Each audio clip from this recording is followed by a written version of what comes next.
como que eu devo começar a ler a Bíblia? Essa seria a primeira pergunta. É uma pergunta muito importante e ela gera até certa polêmica, tá?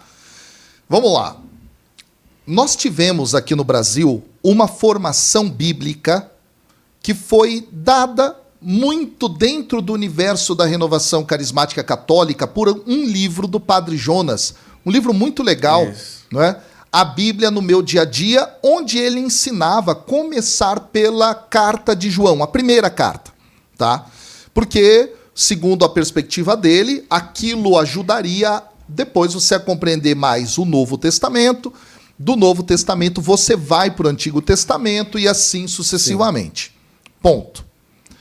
Não há, dado pela Igreja oficialmente, nenhum tipo de caminho, Guto. Tá? Nenhum tipo de caminho. O que a Igreja diz é que a Igreja deve se esmerar em ensinar as Sagradas Escrituras e, por razões óbvias, isso está no documento Dei Verbum. Por razões óbvias, fazer o povo conhecer muito mais os evangelhos, porque ali está, para nós, o centro da fé. Mateus, Marcos, Lucas e João, mistério de Cristo, não é? Em muito está ali. Bom, vamos lá. O mesmo documento, Dei Verbum, do Concílio Vaticano II, ao falar da revelação divina presente nas Sagradas Escrituras, ele diz que nós devemos conhecer as etapas da revelação e começa a expor para nós desde o Antigo Testamento até o Novo. Agora, na minha perspectiva, ok? Técnica, e aí não é uma questão mera de opinião, sim, tá? Mas na minha perspectiva técnica, é basicamente, eu não vou usar a palavra impossível, tá? É muito difícil alguém ler o Novo Testamento sem ter a base do Antigo. E, portanto, na minha compreensão de professor de Sagrada Escritura, eu ensino a começar a ler desde Gênesis, e aí você lê Gênesis, Êxodo, Levítico, Números, Deuteronômio, que é o Pentateuco. Tendo lido isso, você lê Josué. Aí você lê Juízes, depois você vai pular Ruth, e vai ler 1º e 2º Samuel, 1º e 2º Reis. Depois de ter lido isso, você vai ler 1º e 2º Crônicas. Por quê? Porque Crônicas reconta a história que 1º e 2º Samuel, 1º e 2º Reis já contaram. Sim. As pessoas não sabem disso, e quando elas leem sem ter essa noção, ela começa a ler lá, ela fala, mas eu já li isso. É porque, na verdade, Crônicas reconta a história mediante uma outra perspectiva, que a gente chama de perspectiva sacerdotal pós-exílica. Bom, tendo entendido isso, a gente cumpre um período bastante grande da história da salvação, que vai desde a criação até por volta do ano 586 a.C., que é o período do chamado exílio da Babilônia.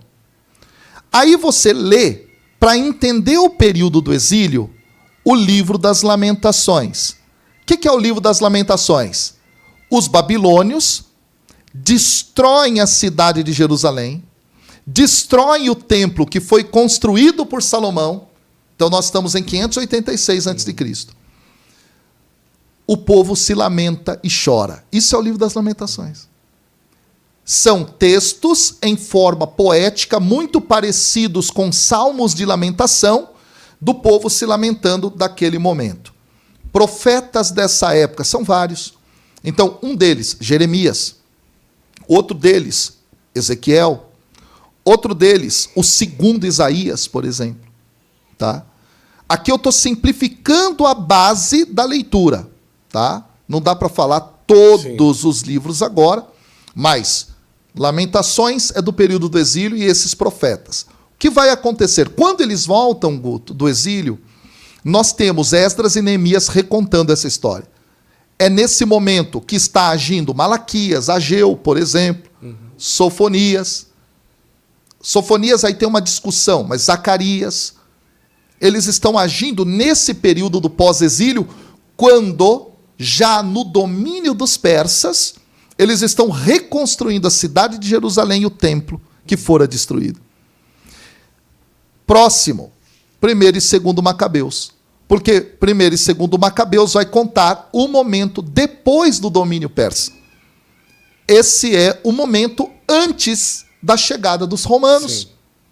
Quando chegam os romanos, aí vem os evangelhos, o período da igreja primitiva.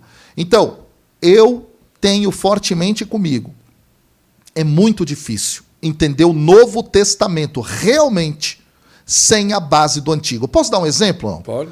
Um exemplo, esse exemplo é da gente ficar boquiaberto mesmo. Uhum. Todo mundo já vivenciou essa experiência. Eu trouxe a Bíblia, eu sempre ando com a Bíblia vai comigo para onde eu vou. Todo mundo já viu o teatro da paróquia na Semana Santa. Sim. Certo? E o momento... Olha agora. Já vi vários. Rapaz... Eu já vi um até que mudou a Bíblia. É mesmo? Foi que na hora que... Você vai ver que... agora é polêmico isso da corte, deixa eu dizer. 99% dos teatrinhos da paróquia estão errados. Errados? Meu Deus. Vou explicar por quê. Explica que depois eu conto isso, a aí criatividade vai ver de um cara aí. Um monte de gente vai arrebentar comigo agora, mas eu vou explicar. Vai lá. Quando a gente lê João, capítulo 18, certo? Jesus estava com os seus discípulos lá no local da sua agonia, ele vai ser preso. Se você perguntar para a maior parte das pessoas, Jesus foi preso por quem? A maior parte das pessoas vai dizer, pela guarda romana. E como é que é o teatrinho aí na sua paróquia? Vão pessoas vestidas, vestidas, aliás, de soldados romanos. Mas não é o que o texto fala. O texto fala, tá, que quem vai atrás de Jesus são servos do sumo sacerdote, são sacerdotes que trabalhavam de guarda. Inclusive, há um detalhe maravilhoso aqui, que parece corriqueiro, mas eu estou dando um dos milhares e milhares de exemplos de que ler o novo sem entender o antigo, você vai cair do cavalo. Olha só, o texto diz assim, olha que isso é muito interessante, olha só que dado fantástico. Versículo 3 do capítulo 18. Judas, então, levando a coorte e guardas destacados pelos chefes dos sacerdotes e pelos fariseus, ou seja, são sacerdotes que trabalham de guarda. Pula, vai para o versículo 10. Olha só que interessante. Então Simão Pedro, que trazia uma espada, tirou-a e feriu o servo do sumo sacerdote. Quem é o servo do sumo sacerdote? O nome dele é Malco. Malco é um nome hebraico. Então não é soldado romano. E o que foi que Pedro tirou dele? A orelha direita. Aí o texto faz com que Jesus reclame com Pedro. Pedro, não tem nada a ver com o que você está fazendo. E Jesus então restitui a orelha do homem. Sim. Tudo bem, todo mundo diz, nossa, interessante. Primeiro que o teatrinho mostra um soldado romano perdendo a orelha. Quando você volta ao Antigo Testamento, no livro do Levítico, dá uma olhada. O texto do Levítico trabalha, tá? Ele trabalha o momento da investidura dos sacerdotes. A ordenação dos sacerdotes no Antigo Testamento. Capítulo 8. E aí continua falando tudo aquilo que deve ser feito. Entre o que deve ser feito, o texto diz que o sacerdote deve ser ungido na orelha direita. Olha. Com o quê? Com o sangue do cordeiro. Você que está aí na sua casa, leia capítulo 8, capítulo 9, tá? E capítulo 10, você vai ver isso lá no capítulo 8. Se matava o cordeiro, aí Moisés pega o dedo do polegar direito, molha no sangue, passa no lóbulo da orelha direita, esse homem vira sacerdote aí. Quando Pedro corta a orelha de Malco, que era sacerdote, é como se ele estivesse dizendo: você, sacerdote, que oferece o sacrifício, não tem autoridade para matar o cordeiro. Jesus, ao restituir a orelha do homem, diz: não, Pedro, você não está entendendo. Eu sou o Cordeiro de Deus e ele é sacerdote, então pode me levar.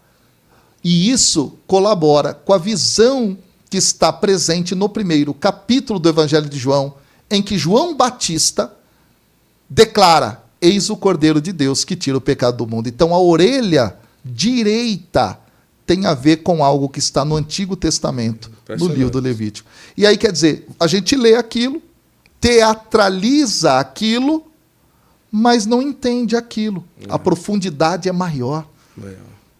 Então, mudar agora, né? Como que seria as roupas agora? Para o pessoal começar a fazer o figurino para a Semana Santa do próximo ano. Então, né? Nesse caso, tinha que usar uma túnica.